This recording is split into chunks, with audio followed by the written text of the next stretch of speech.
Ambati silks Kanchipuram sorry store now in Vijayawada. Exclusive పట్టు saris, సల్వాస్ and lehengas. నమస్తే, welcome to Suman TV. నేను పద్మిని. ప్రస్తుతంతో పాటు ప్రముఖ ఆధ్యాత్మికవేత్త జ్యోతిష్య భాస్కర గడ్డమణుగు తేజస్వి శర్మ గారు మనతో పాటు ఉన్నారు. మాట్లాడదాం సార్. నమస్కారం అండి. నమస్కారం అమ్మా. ఇప్పుడు మీతో ఇంటర్వ్యూ చేయడానికి యాక్చువల్గా మీతో బోల్డ్ అని ఆధ్యాత్మికపరమైనటువంటి విషయాలు, జ్యోతిష్యానికి సంబంధించి బోల్డ్ అని ఇంటర్వ్యూస్ చేయాలనేది నా వాంఛ. అది తీరనటువంటి పరిస్థితి. కానీ ఇలా కలవటం అనేది ఓ రకంగా సంతోషంగా ఉంది, ఓ రకంగా ఖచ్చితంగా మీరు ఏం చెప్తారో వినాలని కూడా ఉంది.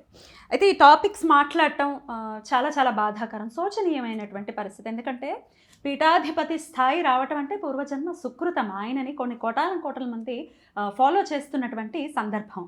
అయితే బాధ్యతారహితమైనటువంటి వ్యాఖ్యలు కొన్ని కోట్ల మంది మనోభావాలని దెబ్బతీస్తాయి. ఎవరి గురించి మాట్లాడుతున్నానో ఇంట్రడక్షన్ ఇవ్వాల్సిన అవసరం లేదు. చిన్నజీయర్ స్వామి పూజ్యులు ఆయన శంకర భగవత్పాదుల గురించి చేసినటువంటి వ్యాఖ్యలకి ఆశ్చర్యపోవాలా, బాధపడాలా తెలియనటువంటి పరిస్థితి.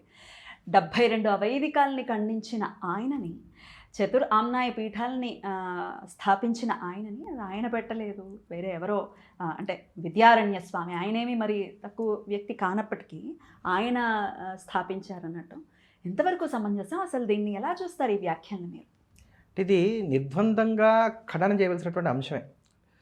మొట్టమొదటిగా అసలు నాకు ఈ అవకాశం ఇచ్చినటువంటి సుమన్ టీవీ వారికి ముందు ధన్యవాదాలు చెప్పుకుంటున్నాను. అయితే ఇది నిర్ద్వందంగా అందరూ కూడా ఖండన చేయవలసినటువంటి అంశం.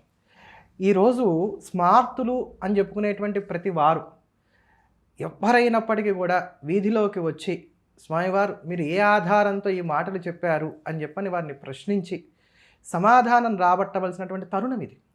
అంటే ఇప్పుడు విమతాల వారిని చూసుకున్నట్లయితే కనుక ఇప్పుడు వారికి మనమే ఒక ఆయుధాన్ని ఇచ్చినటువంటి వారం అయ్యాం. మా చేతుల్లో మాకు ఐక్యత లేదు, మేము ఇలానే కొట్టుకుంటూ ఉంటాం, మాకు ఇది అనాదిగా వస్తున్నటువంటి సంప్రదాయాన్ని మనమే చెప్తున్నటువంటి విషయంగా మనకు కనబడుతోంది. ఓ పక్క నల్లట పుస్తకాన్ని చంకన పెట్టుకొని వచ్చి నా మతంలోకి రా అనేటువంటి వాళ్ళు కొంతమంది ఉన్నటువంటి సమయంలో, అంటే మత మార్పిడులు విస్తారంగా జరుగుతున్నటువంటి ఈ సమయంలో, లవ్ జిహాదీ లాంటి వాటితో ఇంట్లో ఉన్నటువంటి ఆడపిల్లలను ఎత్తుకుపోతున్నటువంటి ఈ సమయంలో స్వధర్మాన్ని ఎలా కాపాడుకోవాలని చెప్పని తలమునకలమై మనమందరము ఉండి ఏదో ఇంట్లో చిన్నపాటి సంప్రదాయాలను పాటించుకుంటూ మన పిల్లలకి కాస్త చిన్నపాటి సంప్రదాయాలు నేర్పుకుందాం అనుకునేటువంటి ఈ సందర్భంలో చాలా గురుతరమైనటువంటి బాధ్యత వహించి మాట్లాడవలసినటువంటి వారు, పూజ్యులైనటువంటి వారు, గురు సమానమైనటువంటి స్థానంలో ఉన్నటువంటి వారు చిన్నజీయర్ స్వామి వారు. కానీ వారు దానికి చాలా భిన్నంగా, వ్యతిరేకంగా సమాజంలో స్మార్త వైష్ణవ విద్వేషాలు రెచ్చగొట్టేటువంటి విధంగా రెండు సంప్రదాయాలను విడదీసేటువంటి వ్యాఖ్యలు చేయడం అనేది నిజంగా గర్హించవలసినటువంటి అంశం. ఇది మొదటిసారి కాదేమోనండి. ఇది మొదటిసారి కాదు. అంటే వివాదాస్పద వ్యాఖ్యలు చేయడం అనేది ఆదిగా వారికి వస్తున్నటువంటిదే.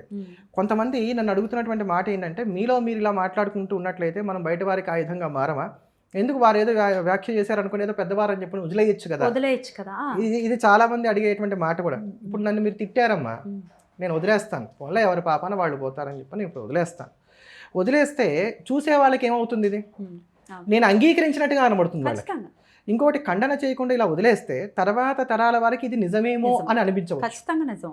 ఇప్పుడు చూడండి, పాత సినిమాలు కనుక మనం చూసుకున్నట్లయితే, ఇప్పుడు లవకుశ సినిమా ఉంది, వాళ్ళు ఆధారం చేసుకుంది ఆనందరామాయణాన్ని. ఆనందరామాయణంలో ఆ చిన్నపాటి ఒక కథ లైన్ ఉంది, దాన్ని తీసుకుని వాళ్ళు డెవలప్ చేసుకున్నారు. కానీ లవకుశ సినిమాలో చూపించినటువంటి ఈ లవకుశలు రామచంద్రమూర్తితో యుద్ధం చేయడం ఏది కూడా వాల్మీకి రామాయణంలో లేవు. దాన్ని ఆ రోజుల్లో ఎవరు ఖండన చేయలే. దాంట్లో ఉన్నటువంటి పద్యాలు, పాటలు అవన్నీ కూడా రామభక్తి పెంపొందింపేటువంటి విధంగా ఉన్నాయి కనుక అందరూ కూడా దాన్ని ఆస్వాదించాలి, చక్కగా సాగిపోయింది. ఇప్పుడున్న తరాల పిల్లలకి ఏమవుతుంది, నిజంగానే రాముడితో లవకుశలు యుద్ధం చేశారనుకుంటున్నారు. అందుకని ఇట్లా మనం ఉపేక్ష చేసామనుకోండి, అంటే నేను ఉదాహరణకి చెప్పాను ఇందాక ఆ సినిమా అనేటువంటిది, ఇలా ఉపేక్ష చేసుకుంటూ వెళ్ళిపోతే ఇలా ప్రతిదీ కూడా ఇదే అయిపోతుంది. దానికి తగ్గట్టుగా ఒకసారి కనుక మనం ప్రశ్నించలేదనుకోండి, రెండోసారికి మనమే అవకాశం ఇచ్చినటువంటి వారం అవుతాం. అదే ఇందాక మీరు అడిగింది, ఇది మొదటిసారి కాదేమో అని అన్నారు మీరు. అంటే వారు మొదటి నుంచి కూడా ఏదో ఒక వ్యాఖ్య చేయడం, దాని ద్వారా వారు బాగా హైలైట్ అవ్వడానికి ప్రయత్నం చేయడం, ఇది మరి బహుశా వారి ప్రణాళిక ఏమో అని చెప్పి నేను అనుకోవచ్చు. ఎందుకంటే ఇప్పుడు సమతామూర్తిని వారు స్థాపన చేశారు. సమతామూర్తిని మేము స్థాపన చేశాం కనుకే స్మార్తులందరూ కూడా రగిలిపోతున్నారు అనుకునేటువంటి మాటని లోకంలోకి తేవడం కోసం అని చెప్పని అది ఏమన్నా కుట్రగా కుతంత్రంగా చేసి ఉండొచ్చు. ఎందుకంటే సమతామూర్తిని స్థాపన చేసినప్పుడు నిజంగా అందరం కూడా సంతోషపడ్డాం.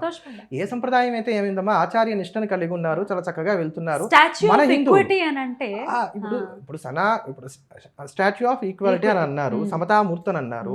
సరే, అక్కడ సమానత్వం చూపెడుతున్నారు లేదా తర్వాత దాని గురించి చెప్తాను. ఇప్పుడు ఆ సమతామూర్తి ఎదురుకుండానే కూర్చొని ఆ స్థాపన చేసినటువంటి రోజున మీరు అన్నది ఏమిటి, జగద్గురువు అనే దాని మీద చాలా వివాదాస్పదమైనటువంటి వ్యాఖ్య చేశారు. మళ్ళా అదే వేదిక మీద ఈ రోజున ఆ సమతామూర్తికి సంబంధించినటువంటి 108 దివ్య దేశాలు ఎక్కడైతే సుప్రతిష్ఠితం మీరు చేశామని అనుకుంటున్నారో ఆ ప్రాంతంలోనే బ్రహ్మోత్సవాల సందర్భంగా మళ్ళీ ఈరోజు ఈ వ్యాఖ్యలు చేశారు శంకరాచార్యుల వారి మీద. అంటే శంకరాచార్యుల వారి యొక్క పేరు ఎత్తవలసినటువంటి అవసరం అసలు లేదు. పైగా ఈ వ్యాఖ్యలు చేసినటువంటి సమయం, దాని ముందు వారు మాట్లాడింది కావచ్చు, దాని తర్వాత వారు మాట్లాడింది కావచ్చు, మనం చూసుకున్నట్లయితే ఈ వ్యాఖ్యలకు ముందు వెనక ఉన్నటువంటి వాటిని జోడించుకున్నాం. అసలు సంబంధం లేదు కదమ్మా, అసలు సంబంధం లేదు అనుకోవాలి. ఇప్పుడు నేను ఏదైనా ఒకటి మాట మాట్లాడుతున్నాను అని అంటే నా మనసులో ఏదో ఒక ఉద్దేశం లేకపోతే మాట రాదుగా. నాకు ఆకలి వేస్తోంది అని అంటే నాకు నిజంగానే కడుపులో ఏదో బాధ ఉంది, అది తింటే కానీ ఆకలి బాధ నాకు తీరదు, అందుకే నాకు ఆకలి వేస్తుంది నేను అడుగుతా. అట్లా ఏదో ఒకటి మనం ఒక మాట బయటికి మాట్లాడామంటే దానికి ఒక అర్థం ఉంటుంది. ఎదుటి వాడిని తిట్టామంటే వాడి మీద కోపం ఉంటుంది, విమర్శించామంటే వాడి మీద ద్వేషం ఉంటుంది, అట్లా ఏదో ఒకటి ఉంటుంది. అలా ఇక్కడ అసందర్భంగా ఎవరో వారిని అడిగింది కూడా పోనీ లేదు, ఏమండి ఆమనాయ పీఠాలు శంకరాచార్యుల వారే పెట్టారా, శంకరాచార్య వారు గొప్పవారా, రామానుజాచార్యుల వారు గొప్ప, ఇట్లాంటి ప్రశ్నలు కూడా ఎవరు వేసింది కూడా ఏం లేదు. అక్కడ వారేదో ఉపన్యసిస్తూ బదరికాశ్రమంలో ఉండేటువంటి ఆ దీప విశిష్టత చెప్తున్నారు. 6 మాసాలు అది వెలుగుతూ ఉంటుంది నిరంతరాయంగా చెప్తూ అక్కడ ఎత్తుకున్నారు దీన్ని. అసలు అక్కడ చెప్పాల్సిన అవసరం లేదు. దివ్య దేశాల్లో ఒకటి నారాయణ అష్టాక్షరి ప్రభవించినటువంటి చోటు, మన రామానుజ సంప్రదాయానికి సంబంధించినటువంటి వారికి మరింత విశిష్టమైనటువంటి క్షేత్రం. ఇలా వారు ఎంతైనా చెప్పుకోవచ్చు, రామానుజ వైభవం చెప్పుకోవచ్చు, ఆళ్వార్ల వైభవం చెప్పుకోవచ్చు, అక్కడ ఉన్న 108 దివ్య దేశాల వైభవాలు ఎంతైనా చెప్పవచ్చు. దాంట్లో అప్రస్తుతంగా దీన్ని ఎత్తుకోవాల్సినటువంటి అవసరం లేదు. అయినా ఎత్తుకున్నారని అంటే వారికి ఏదో దురుద్దేశమో కుట్రో లేకపోతే ఏదో ఒక వివాదం చేయాలనో లేకపోతే రెచ్చగొట్టాలనో, రెచ్చగొట్టిన తర్వాత స్మార్తులందరూ మాట్లాడుతున్నట్లయితే చూసావా స్మార్తులు వైష్ణవుల మీద పడి ఏడుస్తున్నారు అనేటువంటి భావాన్ని సమాజంలోకి జొప్పించడం కోసమనో ఏవో ఒకటి అయి ఉండాలి కదా. లేకపోతే చరిత్రని వక్రీకరణ చేస్తూ అలవోకగా సత్యదండం పట్టుకుని అన్ని అసత్యాలు చెప్పాల్సిన అవసరం ఏమొచ్చింది, లేదు కదమ్మా. విద్యారణ్య స్వామిని అన్నటువంటి లైన్లో ఆయన ఒక గైడ్గా కూడా అభివర్ణించారు. దీని గురించి వాట్ ఈస్ యువర్, గైడ్ అంటాం అనే దాన్ని నిజంగా గర్హించాలి. ఒక సందర్భంలో అంటే కొన్ని మాటలు ఏమవుతాయంటే అండి, వారు ఏ ఉద్దేశంతో చెప్తారో తెలియదు కానీ కొంత సంప్రదాయాల్లో ఉన్నటువంటి వారికి అవి కొంచెం గుచ్చుకునేటువంటి విధంగా ఉంటాయి. ఎట్లా అంటే దీని గురించి నేను చెప్తాను, ఈ గైడ్ అనే దాని గురించి చెప్తూ కూడా చెప్తాను. హాలాహల భక్షణ సందర్భాన్ని వారు తీసుకొని ఏమన్నారనంటే, దేవతలు ప్రార్థన మేరకు ఆయన హాలాహల భక్షణం చేయడానికి పూనుకున్నప్పుడు అమ్మవారి వంక చూశారు. చూస్తే ఏం కాదులే ఓయ్ తినని చెప్పని అమ్మవారు అన్నారు. ఆవిడ మోడ్రన్ లేడీ. ఇప్పుడు ఈ మోడ్రన్ లేడీ అంటే వారి కాంటెస్ట్ ఏంటంటే అమ్మవారు ఆదర్శమూర్తి అని చెప్పడం అనేది వారి ఉద్దేశం అయి ఉండొచ్చు బహుశా. కానీ అక్కడ పదం సర్వమంగళ గురించి వారు ప్రస్తావన చేసింది ఏంటంటే మోడ్రన్ లేడీ.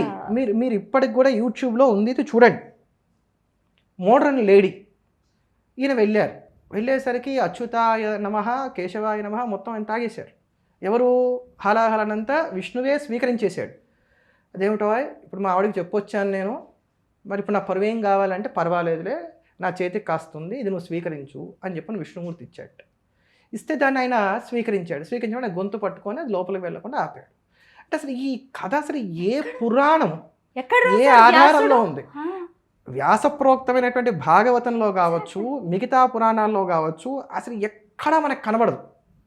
అంటే వీరికంటూ ఒక ప్రత్యేకమైనటువంటి కథ, కార్ఖాన, కమీషు, వ్యవహారం ఉంటాయి.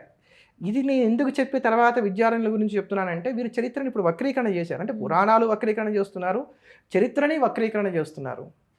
అంతటి పూజ్యమైనటువంటి స్థానంలో ఉండి ఎందుకు ఇలా చేస్తున్నారు నాకు అర్థం కావట్లేదు. నేను జిఆర్ స్వామి వారిని ఎక్కడ వ్యక్తిగతంగా నేను ద్వేషించట్లేదు, విమర్శించట్లేదు. వారంటే నాకు చాలా భక్తి ఉంది. చాలామందికి తెలియనటువంటి అంశం ఏంటంటేనమ్మా, మైత్రేయ శాఖ అని ఒకటి ఉంది వేద శాఖల్లో. అది అంతరించిపోతుంటే దాన్ని కాపాడారు ఆయన. ఆ మైత్రేయ శాఖని చక్కగా ఉజ్జీవింపజేశారు. ఇప్పటికి కూడా సామాజికమైనటువంటి సేవా కార్యక్రమాలు ఎన్నో చేస్తున్నారు వారు. వాటి పరంగా మనం అందరం కూడా వారికి నమస్కారం చేయవలసింది. అంతేకాకుండా కాషాయం కట్టినంత మాత్రాన్ని నారాయణ స్వరూపులు అని చెప్పని మనకి శాస్త్రం చెప్తున్నటువంటి మాట, కాషాయ దండ మాత్రమే ఇది సాక్షాత్ నారాయణో భవేత్ అని చెప్పని, కనుక కూడా వారికి నమస్కారం చేస్తాం.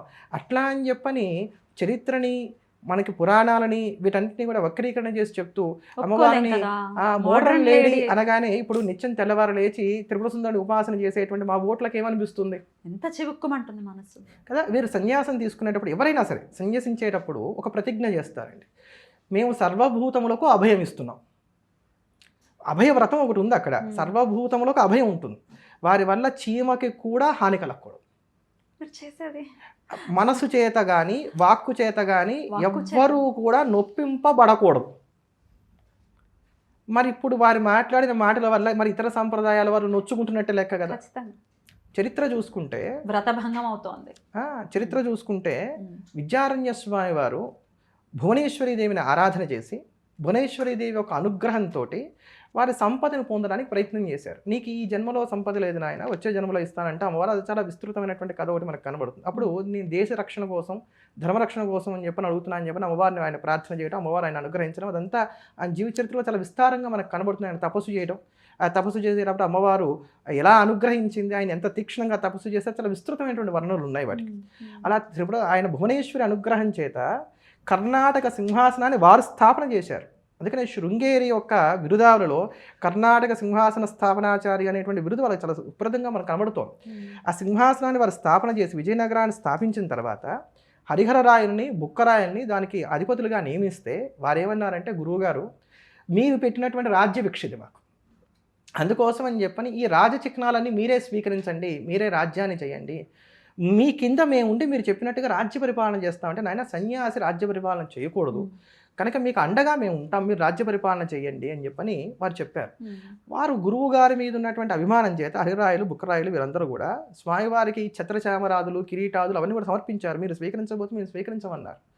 అందుకు శిష్యవాత్సల్యం చేత వారు స్వీకరించారు కిరీటాదులన్నీ కూడా. అందుకని ఇప్పటికి కూడా మనం చూసుకుంటే శృంగేరి గురు పరంపరలో ఉన్నటువంటి పీఠారోహణ చేసినటువంటి పీఠాధిపతుల్లో విద్యారణ్యుల వారు 12వ వారు. అదే ఆనాటి నుండి నేటి వరకు కూడా దర్బారు సేవ అనేటువంటిది ఒకటి ప్రత్యేకంగా మనకి దసరా టైంలో మనకు కనబడుతూ వస్తుంది.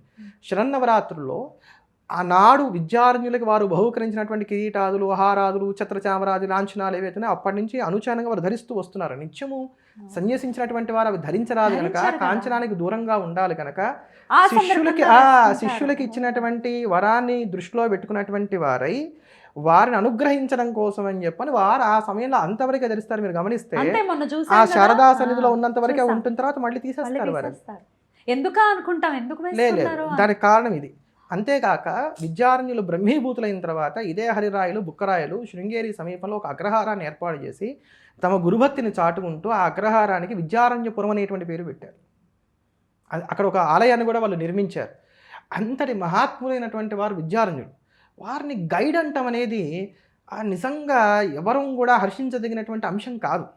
ఇప్పుడు మనం భగవంతుడి గురించి మాట్లాడేటప్పుడు ఎక్కడ కూడా మనం భగవంతుని తక్కువ చేసి మాట్లాడం. మనకి బాగా ప్రేమాస్పదమైనటువంటి వారి గురించి మాట్లాడేటప్పుడు కూడా ఏనాడు కూడా వారి గురించి మనం తక్కువ చేసి మాట్లాడం. ఒకవేళ వారికి సంబంధించి మనకి గిట్టని విషయం ఏదైనా కనబడితే కూడా దాన్ని కప్పిపుచ్చడము, దాన్ని తప్పించేటువంటి ప్రయత్నము మనం లోక సహజంగా చేస్తూ ఉంటాం. అట్లాంటిది వీరు గైడ్ అంటాం అనేది వారి మనసులో ఉన్నటువంటి మాట అది. కానీ లోకంలో ఆ మాట అంటే కష్టం అవుతుంది కదా. వెంటనే దాని తర్వాత ఏమన్నారని అంటే, విద్యారణ్యులు మహాత్ములు వారు వేదభాష్యాన్ని అనుగ్రహించినటువంటి వారు అన్నారు. నిజంగానే వారు వేదభాష్యాన్ని అనుగ్రహించారు. ఆ రోజు వారు శంకర పరంపర గురించి చేసినటువంటి ప్రవచనంలో అదొక్కటే సత్యం వారు చెప్పింది, మిగతావన్నీ అసత్యాలే. మన అమోఘ సత్యవచస్కుడైనటువంటి రామచంద్రమూర్తి మూలం ఉంటూ ఆ రామచంద్రమూర్తిని నిత్యం ఆరాధన చేసేటువంటి వారు అయి ఉండి రామచంద్రమూర్తి సాక్షిగా ఇన్ని అసత్యాలు పలకడం అంటే నిజంగా వారి పూర్వజన్మ ప్రారంభంగానే అది నేను భావన చేస్తాను. మరి దానివల్ల ఏం కలుగుతుంది, ఫలితం ఎలా ఉంటుంది అనేది దైవేచ్ఛ, దానికి మనకు సంబంధం లేదు. అయితే స్వామివారు ఇలా ఎందుకు చేశారు అని అంటే, బహుశः మమ మాయా దురత్యయ అని చెప్పని పరమాత్మ గీతలో చెప్పినట్టుగా ఆయన మాయ ఎవరికి కూడా దాటరాంది కనుక ఆ మాయా పరవశులు అయ్యే వారు ఎవరు ఇలా వ్యాఖ్య చేసి ఉంటారని అనుకుంటున్నాను. కనుక విద్యారణ్యుల విషయంలో వారు చేసినటువంటి గైడ్ అనేటువంటి పదం ఏదైతే ఉందో, సంబోధన ఏదైతే ఉందో, అది ఎవ్వరమైనప్పటికీ కూడా గర్హించవలసిందే ఖచ్చితంగా. ఇక శంకర్ల విషయానికి వస్తే, పరమశివుడే ఆయన అంశగా ఖచ్చితంగా భూలోకానికి ఆయన అంశను పంపించారని చెప్పేది శాస్త్రవచనం. ఏదో మనకిష్టం వచ్చిన మాటలు లేకపోతే మనం అభిమానంతో చెప్పేసేటటువంటి మాటలు కాదు. అతి పిన్న వయసు 32 సంవత్సరాలు అంటే చాలా చిన్న వయసు. 3 సార్లు భారతదేశం కాలినడకన పర్యటించడం ఏమిటి, సాక్షాత్తు పరమశివుడే 5 లింగాల్ని ఆయనకి ఇవ్వటం, దత్తుడి పర్యవేక్షణలో ఇవన్నీ జరగటం, ఆ లింగాల్ని ప్రతిష్ఠించడం అనేది కూడా వింటూ ఉన్నాం, చదువుకుంటూ ఉన్నాము. ఇంత ఇంత సామాన్యులు, చాలా సామాన్యురాలు నేనే తెలుసుకుంటూ ఉన్నప్పుడు ఇటువంటి వ్యాఖ్యలు చేయటం అసలు దీని గురించి కూడా ఒకసారి మనం మాట్లాడుకుందాం. శంకర్లే ఇచ్చారు ఆ లింగాల్ని అని అంటారు కదా, దాని గురించి ఒక్కసారి. ఇక్కడ ఏంటంటమ్మా, శంకరుల యొక్క అంశ కాదు, సాక్షాత్తు శంకరుడే వచ్చాడు. శంభోర్ మూర్తిర్ భువన చరితే శంకరాచార్య రూప, ఈ మాట కూడా మనకి విద్యార్థుల వారు చెప్పినటువంటి మాటే. విద్యారణ్యుల వారే చెప్పిన మాటే. 19 గ్రంథాలు రాశారు శంకర్ల మీద అని చదవటం జరిగింది. అనేకమైనటువంటి శంకర విజయాలు ఉన్నాయండి. శంకర విజయాలు అంటే విద్యారణ్య స్వామి వారి కన్నా కూడా పూర్వమే అనేకమైన శంకర విజయాలు ఉన్నాయి. వాటన్నిటినీ కూడా క్రోడీకరణ చేస్తూ వాటి యొక్క సారాంశ రూపంగా నేను మరొక శంకర విజయాన్ని రచిస్తున్నాను అని చెప్పని మాధవీయ శంకర విజయానికి ప్రారంభంలో వారే చెప్పారు. ఆ మాట చెప్తూ ఇప్పటికే ఉన్నప్పుడు మళ్ళీ నువ్వెందుకు రాస్తున్నావు అని అడగచ్చు ఎవరైనా. పంచామృతాల్లో ఒక్కొక్క తీపి చేరడం వల్ల ఆ పంచామృతానికి ఎలా అయితే అదనపు రుచి చేరుతూ వస్తుందో, అలా నేను రాసినటువంటి ఈ శంకర విజయం మరింత హాయిని గొలుపుతుంది లోకానికి అనేటువంటి కారణం చేత రాస్తున్నాను అనేటువంటి ఉపమానాన్ని కూడా వారు అక్కడ మనకు చూపెడతారు. అయితే శంకరుల దగ్గరికి దేవతలందరూ వెళ్ళారట. కైలాసానికి వెళ్ళి బౌద్ధ జైనాలు ప్రబలి ఎక్కడ యజ్ఞయాగాది క్రతువులు జరగనటువంటి స్థితి ఏర్పడింది లోకంలో. అందుకోసం అని చెప్పని మీరు భూమి మీద అవతరించి జ్ఞానాన్ని లోకానికి ఉపదేశం చేయవలసింది అని చెప్పని ప్రార్థన చేశారు. మనం గమనిస్తే అండి, ఎప్పుడు కూడా హరిహరులు ఇద్దరు కూడా అవినాభావ సంబంధాన్ని కలిగి ఉంటారు. వీరికన్నా ముందు జరిగినటువంటి ద్వాపర యుగంలో ఏం జరిగిందండి, సాక్షాత్తు నారాయణుడు బాదరాయణుడిగా వచ్చి అష్టాదశ పురాణాలను బ్రహ్మసూత్రాలను ఇవన్నీ కూడా అనుగ్రహించాడు. అంటే సాహిత్యం అంతా ఆయన ఇచ్చేసాడు.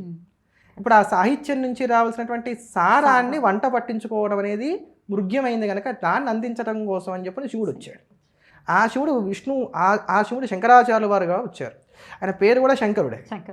శంకరోతి ఇది శంకర, శాశ్వతమైనటువంటి శుభాన్ని ఇచ్చేటువంటి వాడు. శాశ్వతమైన శుభం అంటే మోక్షం తప్ప ఇంకో మార్గం ఉండడానికి ఆస్కారం లేదు కనుక వారి నామమే చెప్తోంది వారి అవతారం ఉద్దేశం ఏమిటి అనేటువంటిది. అలా అవతరించడం, వారు అవతరించిన తర్వాత వారు కైలాసానికి వెళ్ళారని, మళ్ళీ తిరిగి ఆ కైలాసంలో పరమేశ్వరుడు వారికి 4 లింగాలు ఇచ్చారని, ఆ 4 లింగాలను తీసుకొచ్చి చిత్రామనాయ పీఠాల్లో ఏర్పాటు చేశారని. 5 కాదండి, అంటే ఇక్కడ అభిప్రాయ భేదాలు కొన్ని ఉన్నాయి. ఒప్పుకోరు, ఒకటి ఒప్పుకుంటాము ఒప్పుకోమని ఏం కాదు, దీంట్లో కాస్త అభిప్రాయ భేదాలు ఉన్నాయి.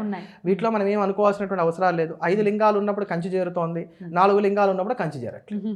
సరే, కంచి ఉందా లేదా అనేటువంటి వివాదాన్ని మనం పక్కన పెట్టుకుంటే, కంచిని కలుపుకున్నా కూడా కలుపుకోకపోయినా కూడా నష్టం లేదు. ఎందుకంటే అందరూ కృషి చేస్తున్నటువంటిది అద్వైత సిద్ధాంతం కోసమే, అందరూ పూజిస్తున్నది చంద్రమౌళీశ్వరుణ్ణే, అందరూ ఆరాధన చేస్తున్నటువంటిది పరదేవతనే, అందరూ కూడా ఒప్పుకుంటున్నటువంటిది హరిహరాద్వైతాన్నే. అలాంటప్పుడు ఇంకా దాంట్లో మనకేం పెద్దగా ఇబ్బందులు పడాల్సినటువంటి అవసరాలు లేవు. అలా వారు తీసుకొచ్చారని ఆ సందర్భంలోనే సౌందర్యలహరి వారు భూలోకానికి తీసుకొచ్చారని చెప్పని మహాస్వామి వారు చెప్పినటువంటి మాట.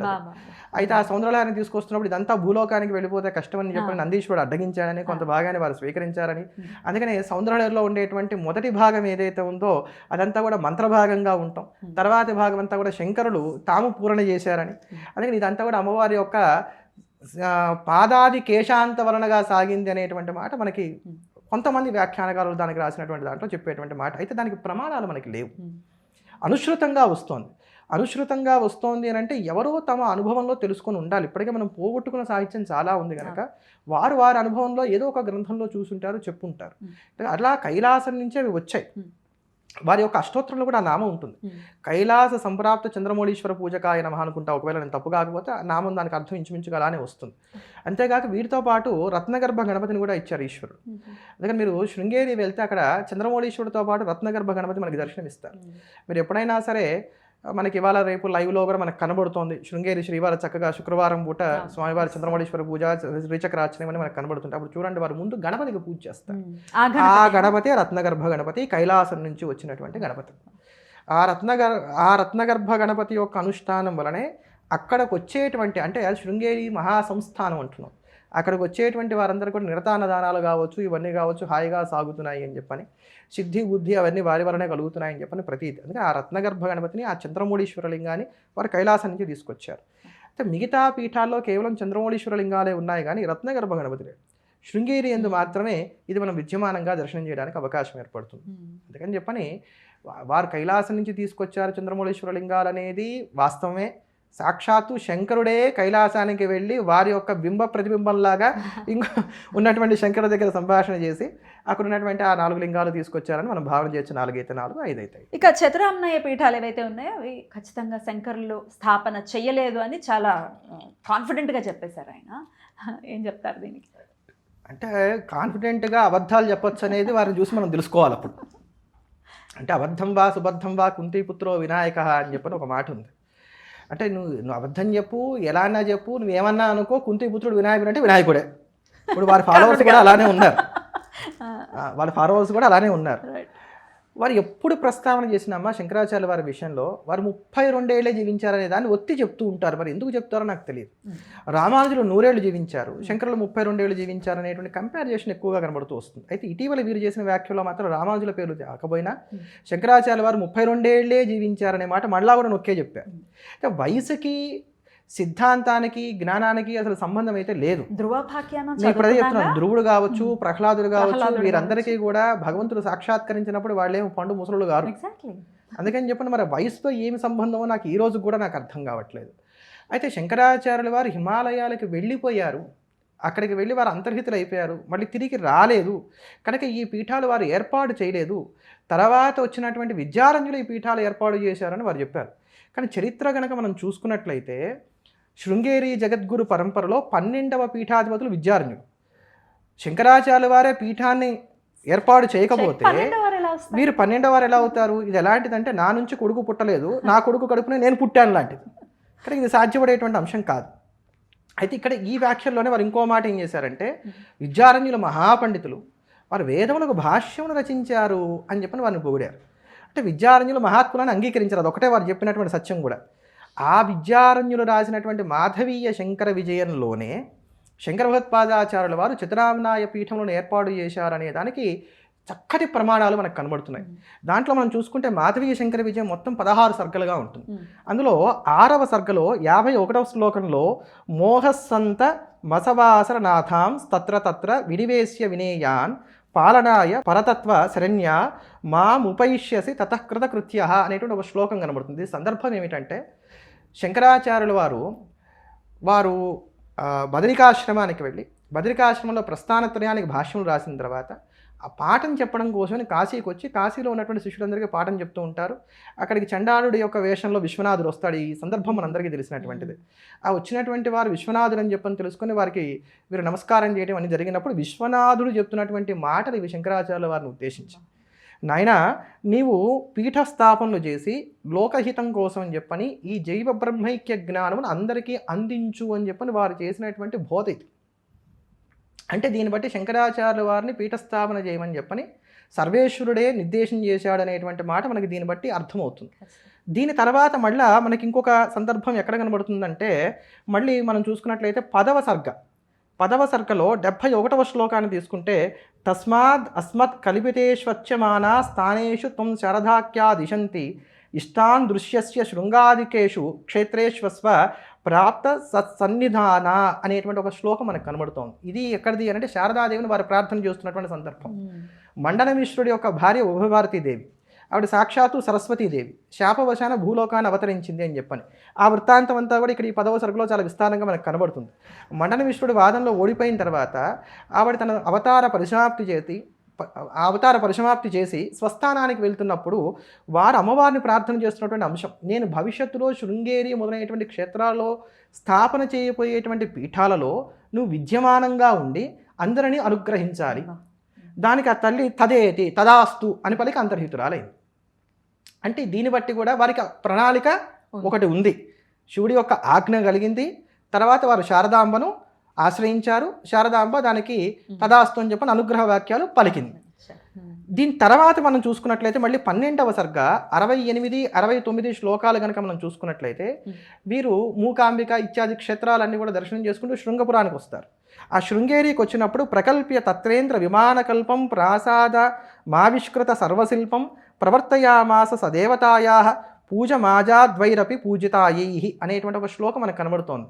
అక్కడ విమానకల్పం అంటే అక్కడ అద్భుతమైనటువంటి ఒక ఆలయాన్ని నిర్మింపజేశారు. శృంగేరిలో ఆలయాన్ని నిర్మింపజేసి అక్కడ శారదాంబను ఆయన ప్రతిష్ఠ చేశారు. ఆవిడకి చక్కగా పూజా పునస్కారాదులన్నీ కూడా ఏర్పాటు చేశారు. యా శారదాంబేత్య విదాం వహంతి కృతాం ప్రతిజ్ఞాం ప్రతిపాలయంతి అద్యాపి శృంగేరీపురే వసంతి ప్రజ్యోతతే అభీష్టవరాన్ దిశంతి. దానికి కొనసాగింపుగా తర్వాత వారు చెప్తున్నటువంటి శ్లోకం అన్నమాట ఇది. ఆవిడ ప్రతిజ్ఞ చేసింది కదా, నువ్వు ఎక్కడికి పిలిస్తే అక్కడికి వచ్చి నేను విద్యమానంగా ఉంటానని. అందుకని ఆ ప్రతిజ్ఞ నిలబెట్టుకొని అద్యాపి నేటికి కూడా శృంగేరిపురే వసంతి, ఇప్పటికి కూడా ఆవిడ శృంగేరిలో వసిస్తోంది. ప్రజ్యోతదే అభీష్టవరాన్ దిశంతి, తనను ఆశ్రయించినటువంటి వారందరికీ కూడా కావలసిన వరాలన్నీ కూడా చక్కగా అనుగ్రహిస్తోంది.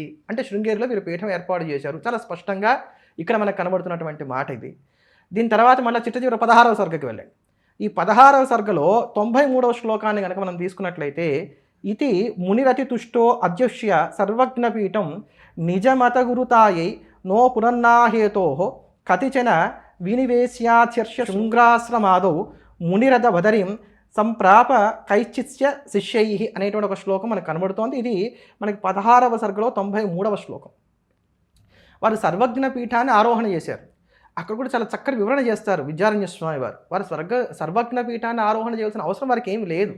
ఎందుకంటే జీవబ్రహ్మైక్య జ్ఞానాన్ని కలిగినటువంటి వారికి ఇది కావాలి ఇది వద్దు అనేటువంటిది ఏది ఉండదు కనుక, లోకములో తమ సిద్ధాంతాన్ని ప్రతిపాదన సమగ్రంగా చేయడం కోసం అని చెప్పని, సర్వులు దాన్ని అంగీకరించేటట్టుగా చేయడం కోసం అని చెప్పని సర్వజ్ఞ పీఠ ఆరోహణ చేసిన తర్వాత అప్పుడు వారు అంటున్నటువంటి మాట ఇది, ఇంకా నేను చేయవలసిందంతా అయిపోయింది, 4 పీఠాల్లోనూ 4 శిష్యులను ఏర్పాటు చేశాను కనుక ఇక్కడ ఇప్పుడు నేను నాకు మిగిలినటువంటి ప్రధానమైనటువంటి శిష్యుల్ని గ్రహించినటువంటి వాడినై నేను ఇతరత్రా స్థానాలకు వెళ్తాను, ఏది మన కేదారం ఇత్యాది స్థానాలకు వెళ్తానని చెప్పని దానికి సంబంధించినటువంటి దానికి ఉపోద్ఘాతంగా చెప్పినటువంటి శ్లోకం అన్నమాట ఇది. అంటే దీన్ని బట్టి వారు సర్వజ్ఞ పీఠారోహణ చేసేటువంటి సమయానికి 4 పీఠాలు వారు స్థాపన చేశారు, చిత్రామ్నాయ పీఠాలు ఏర్పాటు చేశారు. దాంట్లో శృంగేరి మొదలైనటువంటి వాటిలో శిష్యుల్ని ఏర్పాటు చేశారు. ఈ మాట చెప్పారు.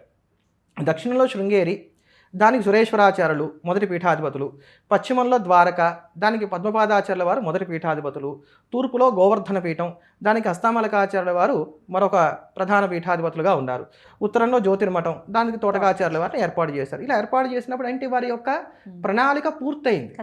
దీన్ని బాగా గమనించండి. మనకి మొత్తం 16 సర్గల్లో చూసుకుంటే 6వ సర్గలో శివుడు ఆయనకు బోధ చేశాడు. తర్వాత 10వ సర్గలో చూసుకుంటే శారదాంబ అనుగ్రహించింది. 12వ సర్గలో చూసుకుంటే శృంగేరిలో పీఠ స్థాపన చేశారని ఉంది. చిట్ట చివర 16వ సర్గలో చూసుకుంటే చిత్రామ్నాయ పీఠంలో స్థాపన చేశారనేటువంటి సంతృప్తి వారు వ్యక్తం చేయడం మనకు కనబడుతుంది. అంటే ఈ పీఠాలన్నీ కూడా శంకర భగవత్పాదాచార్యుల వారే ఏర్పాటు చేశారు. అది ఎప్పుడు వారు హిమాలయాలకు వెళ్ళిపోయారు, తిరిగి రాలేదని మీరు అన్నారే, దానికి పూర్వం. అంటే కట్టు పేస్ట్గా మనకి ఎంత కావాలో అంతే తీసుకున్నాం, మిగతాది వదిలేసాం. మరి దీన్ని ద్వేషం అంటారా, కల్పితం అంటారా, వక్రీకరణ అంటారా, ఏమంటారో నాకైతే తెలియదు. వారు సునిశ్చితమైనటువంటి బుద్ధిశాలి అని చెప్పని అంటారు కనుక అది వారికే వదిలేస్తున్నాను. అట్లా ఇక్కడ దీంట్లో అంటే ఇప్పుడు మళ్ళీ మనం ప్రస్తుతానికి కనుక వచ్చినట్లయితే కనుక ఈ చిత్రామ్నాయ పీఠాలకి సంబంధించినటువంటి విషయాల్లో రామానుజుల కాలానికి ఇవన్నీ ఉన్నాయండి. పురి తీసుకోండి, పురి క్షేత్రాన్ని తీసుకుంటే ఈ రోజు కూడా రథోత్సవంలో మొట్టమొదటిగా జగన్నాథుని పూజించేవారు ఎవరో చెప్పండి? పురి శంకరాచార్య స్వామి వారే. అది వైష్ణవ క్షేత్రం కాదు. మరి అక్కడ ఈ రోజుకి కూడా 108 దివ్య దేశాలలో ఒకటి. పురి శంకరాచార్యుల వారు రథారుడు అనేటువంటి జగన్నాథుని మొట్టమొదటిగా పూజించేటువంటి వారు. అది శంకరులకు ఉన్నటువంటి గొప్పతనం. ఈ రోజుకి కూడా 108 దివ్య దేశాల్లో ఒకటి అష్టాక్షరి ప్రభవించిందని చెప్పబడుతున్నటువంటి బదరీ క్షేత్రంలో బద్రీనారాయణ ప్రతిష్ఠ చేసింది శంకర భగవత్పాదాచార్యుల వారు. అక్కడ ఉన్నటువంటి వారిని రావల్సి అంటారు. వారు నంబూతిరి బ్రాహ్మణులు, కేవలం నంబూతిరి బ్రాహ్మణులు, వాళ్ళు వైష్ణవులు గారమ్మా, వాళ్ళు స్మార్తులు. ఓకే, మరి ఇంత చరిత్ర ఉంటే ఇది కాదనటం మరి మనకి హాస్యాస్పదం అవదా? చదవనట్ట, చదివి కూడా వ్యతిరేకత రీత్యా ఇట్లా మాట్లాడటం ఎట్లా అర్థం చేసుకోవాలండి? చదవలేదు అని నేను అనుకోను. ఇప్పుడు నేను మిమ్మల్ని తిట్టాలనుకున్నాను అనుకోండి, మీ గురించి నేను లోటుపాట్లే ఫస్ట్ నేను తెలుసుకుంటాను, మీ మంచితో నాకు పని లేదు. కనుక ఇప్పుడు సంప్రదాయంలో ఉన్నటువంటి వారు మరొక సంప్రదాయం గురించి మాట్లాడాలంటే ముందు ఆ సంప్రదాయాన్ని గురించి క్షుణ్ణంగా తెలుసుకుంటారు. అందులో కూడా ఏవైతే మనకు అంత పెద్దగా సమర్థనీయంగా అనిపించవో మన మనసుకి, వాటి మీద ఎక్కువగా ఫోకస్ కూడా పెడతాం. కనుక వీరు శంకరాచార్యుల వారి యొక్క జీవిత చరిత్రను చదవలేదు అనేటువంటి మాట అయితే నేను అనుకోను. కావాలని చరిత్రని వక్రీకరణ చేయడం కోసం, శంకర భగవత్పాదాచార్యుల వారిని వైష్ణవులుగా చిత్రీకరణ చేయడం కోసం, శంకరుడు యొక్క చిత్రామ్నాయ పీఠాలే అసలు వారు స్థాపన చేయలేదని అంటే కనుక ఆ పీఠాలే లేవని నిరూపణ చేయడం కోసం ఇటువంటి వ్యాఖ్యలు అంతే. అసలు అది కుట్ర కావచ్చు, కుతంత్రం కావచ్చు, వారి మనసులో ఉన్నటువంటి శివద్వేషం అనేటువంటి కుళ్ళు బయటకు మాటల రూపంలో వచ్చినటువంటి అది దాన్ని ఏమంటారు దుర్వాసనగా మనం భావన చేయొచ్చు. మాటల దుర్వాసన రూపంలో వచ్చినట్టుగా కూడా మనం భావన చేయవచ్చు. నేను ఎక్కడ మళ్ళీ చెప్తున్నాను, జిఆర్ స్వామి వారి యొక్క ఫాలోవర్స్తో సహా అందరికీ నేను చెప్తుంది ఏంటంటే, నేను జిఆర్ స్వామి వారి మీద ఎక్కడా కూడా విద్వేషపూరితమైన వ్యాఖ్యలు నేను చేయట్లా. వారు మాట్లాడినటువంటి దాన్ని నేను సిద్ధాంతపూర్వకంగానే ఖండన చేస్తున్నాను. ఎందుకంటే ఇది మనకు అనాదిగా మన సనాతన ధర్మం మనకు నేర్పినటువంటి గౌరవ మర్యాదలు. ఇదివరకు లాగా లేదండి కాలం. మనం చూసుకుంటే ప్రతి ఒక్కరు స్పందిస్తున్నారు. తెలిసిన వాళ్ళు మీరు ఇందాక చెప్పినట్టుగా 100% కరెక్ట్. తెలిసిన వాళ్ళు మాట్లాడకపోతే కొన్నాళ్ళకి అదే నిజమైపోతుంది. సోషల్ మీడియాని వేదికగా చేసుకుని వాళ్ళకి తెలిసిన ఏ చిన్న విషయాన్నైనా చెప్తున్నారు, ఖండిస్తున్నారు. ఇది తప్పు అంటే తప్పు అని ఖండిస్తున్నారు. మరి ఇంత మోడర్న్ లేడీ అని మాట్లాడిన మోడర్న్ స్వామీజీ వారికి తెలీదా? వారికి సపర్యలు చేసే వాళ్ళైనా ఉప్పందించవచ్చు కదా, ఏమంటే మనం ఇలా మాట్లాడుతూ ఊరుకోరండి, ఖచ్చితంగా అందరూ మాట్లాడతారు అని చెప్పి. వాళ్ళకి కావాల్సిందే ఇదా? అసలు ఏమని అర్థం చేసుకోవచ్చండి? వివాదాలకి ఇదేమి నాందిగా వారు ఏం లేరుగా, అనాదిగా వివాదాస్పదమైనటువంటి వ్యాఖ్యలు చేస్తున్నారు కనుక అది వారి స్వభావం ఏమో అని నేను అనుకుంటున్నాను. ఎందుకంటే ప్రతి వారికి ఒక స్వభావం ఉంటుంది. పులి మేమను, పులి గాండ్రించును, జిఆర్ స్వామి వారు ఇలా ఉండురు, ఇట్లా మనం అది వారి స్వభావంగా అనుకోవాలి. సో ఇందాక మీరు అన్నట్టుగానే శంకరుల్ని వైష్ణవులుగా ఖచ్చితంగా అభివర్ణిస్తూనే ఉన్నారు. ఆయన శుద్ధ వైష్ణవుడు అని ఆయన క్లియర్గా చెప్పేసేటటువంటి వైనం ఎట్లా అర్థం చేసుకోవచ్చు? వైనం ఏంటి, వారు అదే మాట అన్నారు. అనేసారు శంకరులు నారాయణ పరాయణులు, వారు శుద్ధ వైష్ణవులు. వారి బ్రహ్మసూత్రాలు ఇత్యాది కనుక చూసుకున్నట్లయితే ఇంకా అక్కడక్కడన్నా రామానుజులు మొహమాటానికి సర్వేశ్వరేశ్వర అన్నారు, కానీ వీరు చాలా స్పష్టంగా విష్ణు, కృష్ణ, వాసుదేవ ఇట్లానే చెప్పారు అనేటువంటి మాట చెప్పారు. అంటే శుద్ధ వైష్ణవుడు అంటే వీర వైష్ణవుడు అని అర్థం. వారు ఇంకే దేవతని కూడా అంగీకరించుకోడు. శంకర సాహిత్యాన్ని మనం 3 భాగాలు చేయాలి. 3 భాగాలు చేస్తే మొదటిది ప్రస్థానత్రయం అవుతుంది. బ్రహ్మసూత్రములు, భగవద్గీతా భాష్యము, బ్రహ్మసూత్ర భాష్యం, భగవద్గీతా భాష్యం, తర్వాత ఉపనిషత్ భాష్యం. ఈ ఉత్తమాధికారుల కోసం ఏర్పాటు చేసినటువంటివి. అలానే మధ్యమాధికారుల కోసం ఏర్పాటు చేసినటువంటి వివేక చూడామణి వంటి ప్రకరణ గ్రంథాలు. సమాజుల కోసం ఏర్పాటు చేసినటువంటిది స్తోత్ర సాహిత్యం. ఇప్పుడు నిజంగా శుద్ధ వైష్ణవులైతే ఏ దేవతని కూడా కీర్తన చేయకూడదు. కానీ వారిని కనుక మనం చూసుకున్నట్లయితే, శంకరాచార్య వారిని కనుక మనం చూసుకున్నట్లయితే కేవలం భజగోవిందం అని ఏమనలేదుగా. అందరి దేవతను కూడా అందరి దేవతను కూడా స్తోత్రం చేశారు. ముదాకరాత్మ మోదకం సదా విముక్తి సాధకం అంటూ గణపతిని కీర్తించారు. వైష్ణవులు ఎవరు గణపతిని పూజించరు, వైష్ణవులు విశ్వక్సేనుని పూజిస్తారు. కనుక వారు శుద్ధ వైష్ణవులైతే ముదాకరాత్మ మోదకం అంటానికి అవకాశము లేదు, గణపత్యంలోకి రారు. తర్వాత గణపతిని పూజించరు. తర్వాత మనకి వారు నిజంగా శుద్ధ వైష్ణవులైతే శివానంద లహరిలో ఒక శ్లోకం చెప్తానమ్మా. ఈ శ్లోకం చెప్పడానికి అసలు ఆస్కారమే ఉండదు. బాణత్వం వృషభత్వం అర్ధవభుష భార్యాత్వం ఆర్యాపతే గోణిత్వం సకిత మృదంగవహత చేత్యాది రూపం దదౌ త్వత్పాదే నయనార్పణంచ కృతవాన్ సద్యేహవాగో హరి పూజ్యాత్ పూజ్యతర స ఏవహి న చేత్కోవా తదన్యోదిక. ఇది చాలా అద్భుతమైనటువంటి ఒక పద్యం. అంటే విష్ణువు శివుడి యొక్క అనుగ్రహాన్ని పొందడానికి ఎలా ఉంటాడు, ఏం చేస్తూ ఉంటాడని వివరించేటువంటి పద్యం ఇది. బాణత్వం, ఆయన త్రిపురాసుర సంహారం చేస్తున్నప్పుడు ఈయన బాణంగా మారి ఆయనకు సహకరించేట, ఈశ్వరుడికి సహకరించేట. వృషభత్వం, ఈయన వృషభంగా మారి శివుని వహిస్తున్నట్ట, విష్ణువు వృషభంగా మారి శివుని వహిస్తున్నాడు. చాలా గొప్ప రహస్యం కూడా చెప్తారు శంకరాచార్య వారు ఇక్కడ. మర్ధత్వ వభుష భార్యాత్వం ఆర్యాపతే, నీకు అర్ధాంగిగా భారీగా కూడా నారాయణుడే ఉన్నాడన్నారు. అంటే అమ్మవారికి విష్ణువుకి అభేదము అనేటువంటి దాన్ని ఇక్కడ సూచన చేసి చెప్తున్నారు. అందుకని ఆయన నారాయణ సహోదరిని అమ్మవారిని అనడానికి గల కారణం అది. అంతేకాని ఒకే తల్లి కడుపున పుట్టారని చెప్పిన ప్రాకృతమైనటువంటి అర్థాన్ని స్వీకరించడానికి లేదు. ఈయన నారాయణుడైతే ఆవిడ నారాయణి అంటానికి అర్థం కారణం ఇది. అందుకోసం అని చెప్పని సాక్షాత్తు పార్వతిగా కూడా ఆయన మారి నీకు సేవలు అందిస్తున్నాడు. అంతేనా? ఘోణిత్వం అంటే శూకరంగా మారాడు, పందిగా మారాడు. దేనికోసం? నీ పాత మూలం ఏదో తెలుసుకోవడానికి. లింగోద్భవ కథను మనం గుర్తు చేసుకోవాలి ఇక్కడ. ఇదంతా శంకర భగవత్పాదాచార్యుల వారు చెప్పినటువంటి శివానందలో ఉన్నటువంటి శ్లోకమే. సఖిత మృదంగ వహత చేత్యాది రూపం దదౌ, నీకు చెలికాడిగా ఉండి, స్నేహితుడిగా ఉండి, నీ యొక్క నాట్యానికి సహకరించేటువంటి విధంగా, నీ గతులకి తగినటువంటి విధంగా ఆయన మృదంగాన్ని వాయిస్తున్నాడు. అంటే ఈ మృదంగంలో ఒక రహస్యం ఉంటుంది. మృదంగంలో ఉన్నటువంటి తాళానికి తగినటువంటి విధంగా అక్కడ అడుగులు పడాలి, అక్కడ అడుగులకి తగినటువంటి విధంగా ఇక్కడ తాళం ఉండాలి. అంటే ఈ తాళానికి అనుగుణంగా ఆయన నాట్యం చేస్తున్నాడా, ఆయన నాట్యానికి అనుగుణంగా ఈయన మృదంగా వాయిస్తున్నాడా ఎవరు తెలియదు.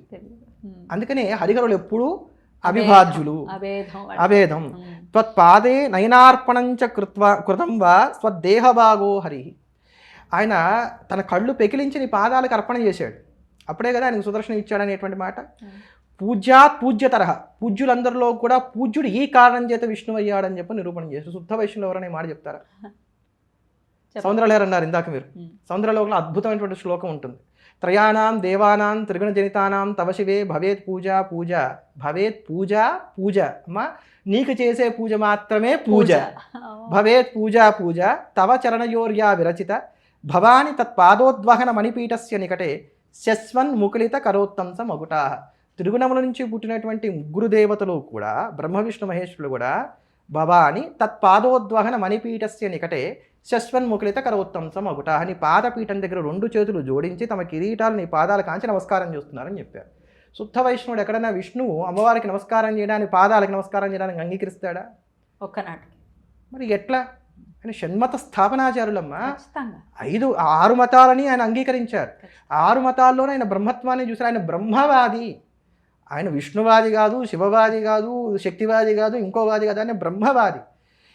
నిర్గుణమైనటువంటి పరబ్రహ్మము అల్పులైనటువంటి మానవుల్ని ఉద్ధరించడం కోసం అని చెప్పని, ఎవరైతే నిరాకార పరబ్రహ్మమందు చిత్తమును నిలిపి ధ్యానం చేయలేరో వారిని అనుగ్రహించడం కోసం అని చెప్పని, భక్తుల యొక్క ఉపాసనా సౌలభ్యం కోసం అని చెప్పని సగుణ సాకారమైనటువంటి అవతార రూపాలు స్వీకరించి తరింపజేస్తోంది మనల్ని. కనుక ఈ సగుణ రూపాన్ని పట్టుకొని మెల్లగా నిర్గుణంలోకి ప్రవేశించండి.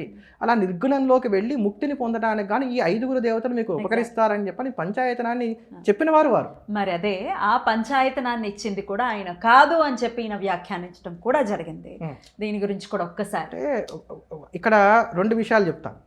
పంచాయతనాన్ని నిజంగానే శంకర భగవత్పాదాచార్యుల వారు ఏర్పాటు చేయలేదు. దీన్ని ఏర్పాటు చేసినటువంటి వారు విద్యారణ్యయతి అనేటువంటి మాట వారు చెప్పారు.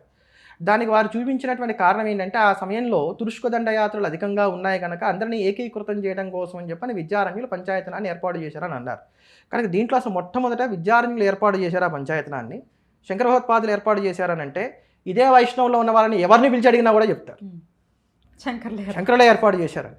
కనుక కానీ మళ్ళీ మనకి గ్రంథ ప్రమాణం ఒకటి కావాలి, మనం వేగ్గా మాట్లాడకూడదు. కనుక ఈ గ్రంథ ప్రమాణం తీసుకుంటే మళ్ళీ అదే మాధవీయ శంకర విజయాన్ని కనుక మనం ఆశ్రయిస్తే అనేకమైనటువంటి అవైదిక మతాన్ని వారు ఖండన చేస్తూ వారు అనంతసేన క్షేత్రానికి వెళ్ళారు. అంటే అనంత పద్మనాభ స్వామి వారి యొక్క క్షేత్రానికి వెళ్ళినప్పుడు అక్కడ భక్త భాగవతాశ్చైవ వైష్ణవా పాంచరాత్రిణ వైకానసాహ కర్మహీన షడ్విధ వైష్ణవా మత 6 విధాలైన వైష్ణవులు వారి దగ్గరకు వచ్చారు. ఎవరు వాళ్ళు? భక్తులు. ఆయన భగవంతుడు, మేము భక్తులు, మాకు ఇంకేం అక్కర్లేదు అనుకునేటువంటి వారు. భాగవతులు, వైష్ణవులు, పాంచరాత్రులు, వైకానసులు, కర్మహీనులు అనేవారు వచ్చారు. వారితో ఒక్కొక్కరితోనూ ఆయన వాదన చేసి వారందరినీ ఓడిస్తారు.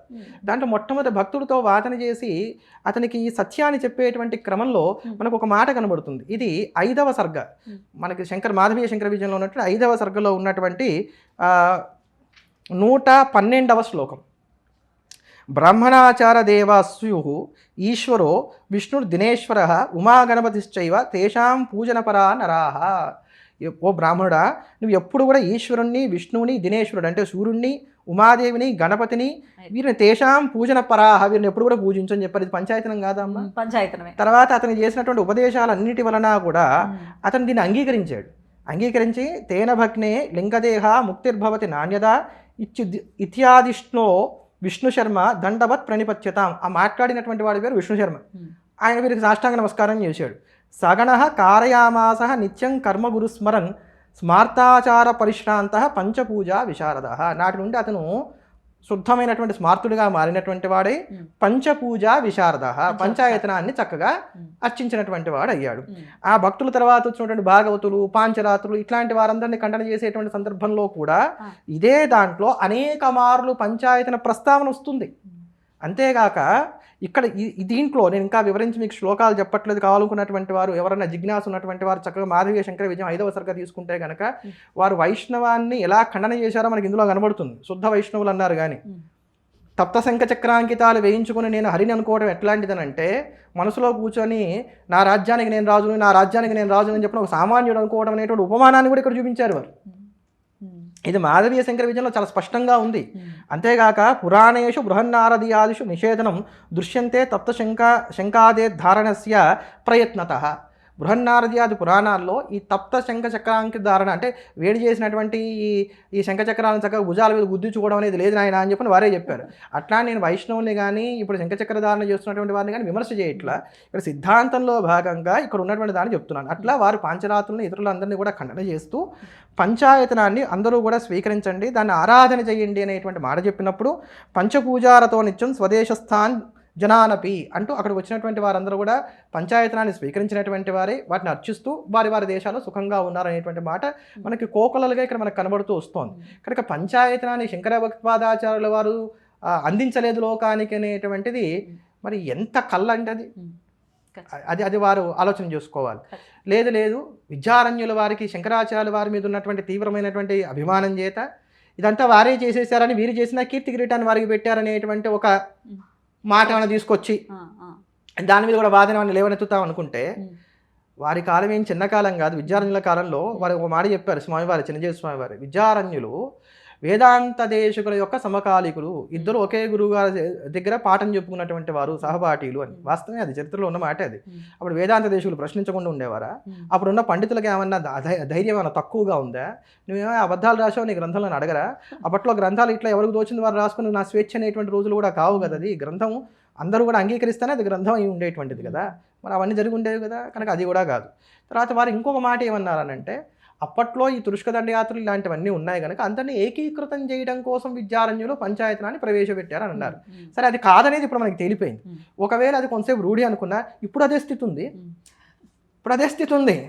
ఇందాక నేను మొదట్లో చెప్పినట్టుగా నల్లట్ట పుస్తకాన్ని చేత పెట్టుకొని వచ్చి నా మతంలోకి రానేవాడు ఒకడైతే, నీ ఇంటి పిల్లల్ని నేను ఎత్తుకుపోతా అనేవాడు ఇంకోటి దొరుకుతున్నాడు. విమతాలన్నీ దాడి చేస్తున్నాయి. భారతదేశానికి చుట్టూరా ఉన్నటువంటి బౌండరీలో ఉన్నటువంటి స్టేట్స్ అవి ఉన్నాయి, అవన్నీ కూడా అధిక శాతం ఇతర మతాల్లోనే ఉన్నటువంటి ఉన్నాయి. మనం పక్కన చూస్తున్నాం, పక్కన ఉన్నటువంటి బంగ్లాదేశ్ కావచ్చు, ఇవన్నీ కూడా ఎంత ఊచకోతకి గురవుతున్నాయో తెలుస్తున్నాయి. అటువంటి సందర్భంలో మరి ఇప్పుడు అదే అవసరం పడుతోంది. అలాంటప్పుడు మరి ఈ వ్యాఖ్యలు మీరు ఎందుకు చేయడం? అటువంటి అసలు ఈ సమయంలో ఈ వ్యాఖ్యలు చేసి సమాజాన్ని ఇలా విచ్ఛిన్నం చేస్తే కలిగే లాభం ఏమిటి? మా బోటి గృహస్థుల కన్నా లేకపోతే సామాన్యుల కన్నా మీ బాధ్యత చాలా పెద్దది. సమాజము పెడత్రోవ పడుతుంటే చేయి పట్టుకొని లాగి వాళ్ళని సరైనటువంటి దారిలో పెట్టి మీరు ఇలా ఉండాలి అని చెప్పని వారికి ఒక మంచి దిశానిర్దేశం చేయవలసినటువంటి గురుతర బాధ్యతను వహించినటువంటి వారు మీరు. ఇక్కడ కాషాయం కట్టారు, చేతిలో సత్యదండం ముచ్చుకున్నారు, మీ బాధ్యత అది. ఖచ్చితంగా మేము మిమ్మల్ని నమ్ముతాం. సీతమ్మ తల్లే మాకు ఆదర్శం. సీతమ్మ తల్లి ఎలా నమ్మింది? కాషాయం పట్టుకొని వస్తేనే కదా నమ్మింది. మేము అలాగే మిమ్మల్ని నమ్ముతాం. మరి మీరు ఇలా మాట్లాడారు, మీరు ఏ ఆలోచనతో మీరు ఉపమానం చెప్పారో నాకు తెలియదు కానీ ఏంటమ్మా, ఎట్లా అయితే కపట సన్యాసి వేషంలో రావణాసుడు వచ్చి సీతను ఎత్తుకుపోయాడు, అట్లా వీరిని ఇప్పుడు నేను కపట సన్యాసి అని అంటే అది దోషణ అవుతుందో ఏమవుతుందో నాకు తెలియదు కానీ వీరు కూడా అలానే కపటమైనటువంటి మాటలు చెప్తున్నారు. అది శోచనీయం. మీరు రామానుజ వైభవం చెప్పండి, ఆళ్వార్ల గురించి చెప్పండి, మీ సిద్ధాంతం ఎంత అని చెప్పండి. ఇప్పటికి ఎంతమందిని స్మార్తుల్ని వారు వైష్ణవంలోకి తీసుకెళ్లారమ్మా? ఎవరమన్నా ప్రతిఘటిస్తున్నామా? ఎవరిష్టం వారిది.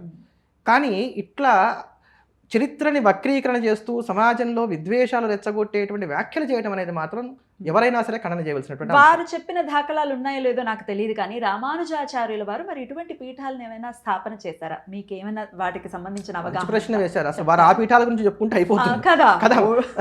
శంకరాచార్య వారి పీఠాలు, శంకరాచార్య వారి గోళాయి అంటే ఏంటంటే ఎంతగా రామానుజుల గురించి ఆలోచిస్తున్నా కానీ ఎక్కడో మనకు తెలుస్తోంది అనమాట శంకరులు గొప్ప.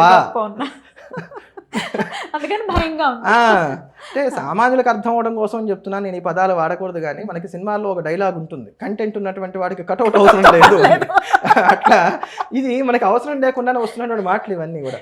రామానుజాచార్యుల వారు 74 సింహాసనాలు ఏర్పాటు చేశారు అని చెప్పని వారి జీవచరిత్ర చెప్తుంది. ఏంటండి 74.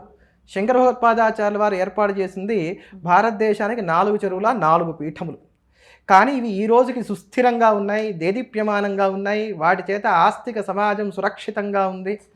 ఈ రోజుకి కూడా వారు చెప్పేటువంటి మాటను అందరూ కూడా శాసనంగా స్వీకరిస్తున్నారు, వాటి గౌరవం అప్రతితంగా సాగుతోంది. కానీ రామానుజాచార్యుల వారు ఏర్పాటు చేసినటువంటి 74 సింహాసనాలు ఎక్కడున్నాయనేది చాలా మందికి అసలు తెలియని కూడా తెలియదు. అంటే ఇక రామానుజు నేను తక్కువ చేయట్లేదు, నేను విషయం మీరు అడిగారు కనుక నేను అంతవరకే ప్రస్తావన చేస్తున్నాను. ఈ 74 పీఠాల్లో గృహస్థులైనటువంటి వారు ఉన్నారు, ఎతులుగా ఉన్నటువంటి వారు ఉన్నారు, అనేకమైనటువంటి ప్రాంతాల్లో ఉన్నాయి. అయితే వీటిలో ఇప్పటికీ ఇంకా ఆ పరంపర ఉందా, కొన్నిట్లో ఏమైనా లుప్తమైందా అనేది నాకైతే దాని గురించి పెద్దగా తెలియదు. కానీ 74 సింహాసనాన్ని మాత్రం వారు ఏర్పాటు చేశారు. అదే నేను అంటున్నది, ఇప్పుడు 74 ఎన్ని ఏర్పాటు చేశారు రామానుజులను అడగండి, ఎవరినైనా అడగండి. వైష్ణవులు అనుకునేటువంటి వారిని, అంటే దాంట్లో నిష్ణాతులు అని కాదు, సామాన్యమైన వాళ్ళని అడగండి, తెలియదు.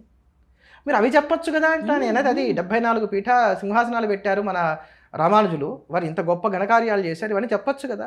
ఇంకా గట్టిగా మాట్లాడితే అసలు రామానుజులు చేసింది ఏంటమ్మా, గోపురం ఎక్కి ఆయన నారాయణ మంత్రాన్ని అందరికీ సర్వులకు చెప్పారు. ఆయన గోపురం ఎక్కాలంటే దేవాలయం ఉండాలి ఫస్ట్. ఆ దేవాలయం ఉండాలంటే శంకరాచార్యులు వారు వచ్చి అవైదిక మత ఖండన చేసి వారు కనుక ఈ షణ్మతాలని కనుక స్థాపన చేయకుండా ఉంటే అసలు దేవాలయం ఉండేదా, దేవాలయం లేకపోతే గోపురం ఉండేదా, గోపురం ఎక్కడానికి రామానుజాచార్యుల వారికి అసలు అవకాశం ఉండేదా? అద్భుతం.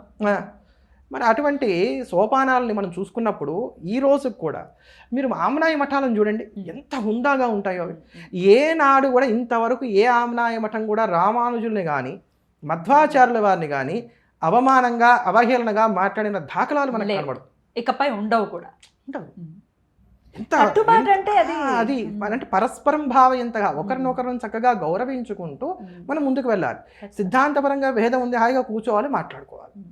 అంతే కానీ చక్కగా ఇంతమంది ఉన్నారు నా ఎదురుకుండా, ఇంత మంచి మంచి భజన బృందం ఉంది, నాకు నేనేం చెప్పినా చెల్లుబాటు అవుతుంది అని మాట్లాడితే మటుకు ఖచ్చితంగా ఇప్పుడు అందరూ మాట్లాడాల్సి, అందరూ వ్యాఖ్యలు చేయాల్సిన పరిస్థితి. ఈ రోజు ఇప్పుడు కన్నా సరే స్మార్తులు గనక నిద్ర లేచి వాళ్ళు గనక ప్రతిఘటించకపోతే చాలా ప్రమాదం. అదిగో ఇప్పుడు ఇట్లాంటి వాటి కోసమే వారు ఈ వ్యాఖ్యలు చేశారని నేను అనుకుంటున్నాను. ఇట్లా స్మార్తులందరూ ఇప్పుడు ఏకీకృతమై మాట్లాడుకొని చూసావా వైష్ణవ మీద దాడి అనటం కోసమే సర్వ్ చేస్తాం, పర్పస్ ఈజ్ సర్వ్డ్ అంతే, అట్లా స్టార్ట్ అయిందని అనుకోవచ్చు.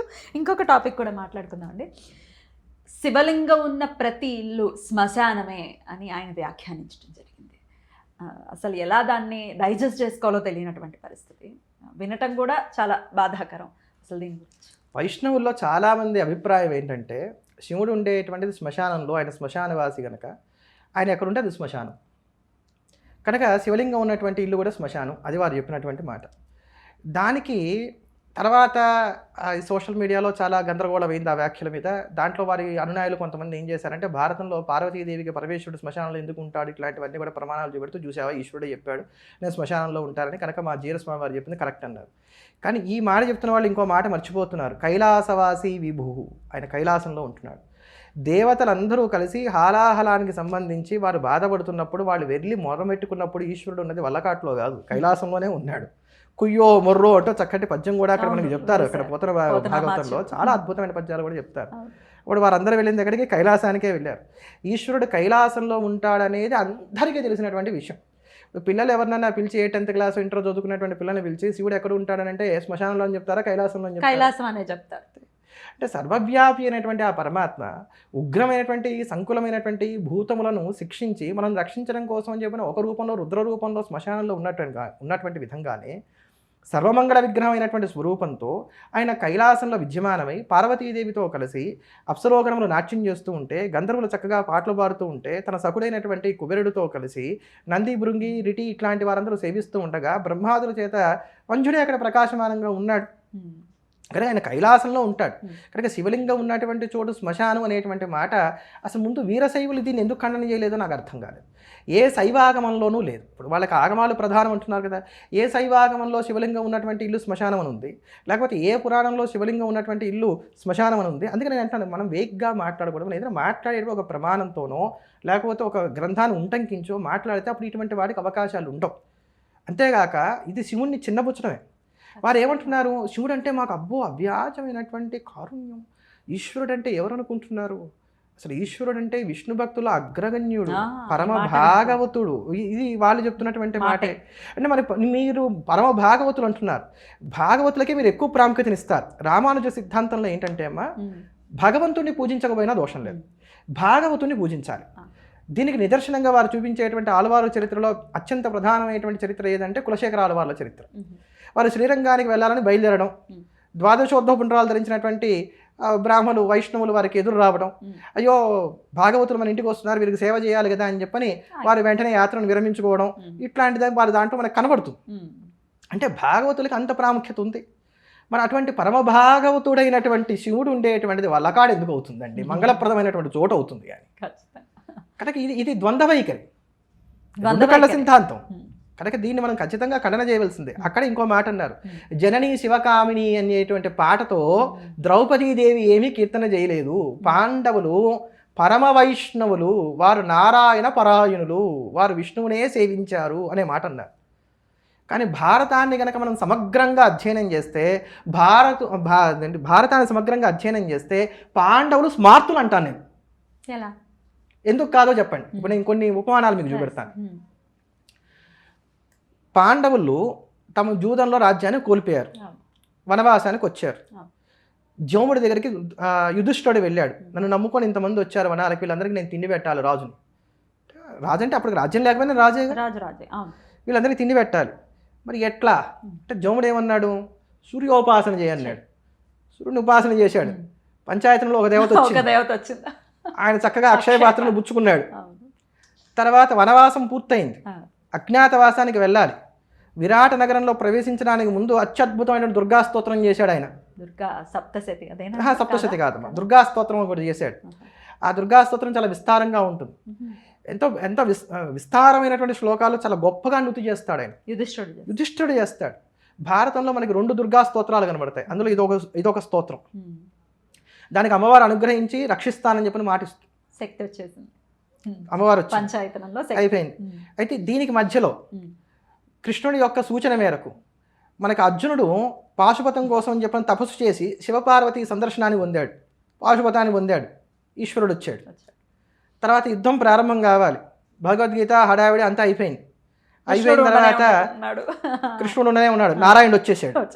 ఈ కృష్ణుడు అర్జునుడికి ఒక మాట చెప్పాడు, యుద్ధంలో విజయం కోసం దుర్గని ప్రార్థన చేయన్నాడు. వెంటనే అర్జునుడు అప్పుడు మళ్ళీ ఇంకో దుర్గా స్తోత్రం చేశాడు. 2 దుర్గా స్తోత్రాలు ఉన్నాయి మనకి భారతంలో. ఈ 2వ దుర్గా స్తోత్రం చాలా ప్రసిద్ధమైనటువంటిది. అర్జునకృత దుర్గాస్తవం, ధనంజయకృత దుర్గాస్తవం అంటాం. ఇది చాలా అద్భుతమైనటువంటిది. 13 శ్లోకాలు ఉంటాయి. ఇది సప్తశతితో సమానమైనటువంటి స్తవం.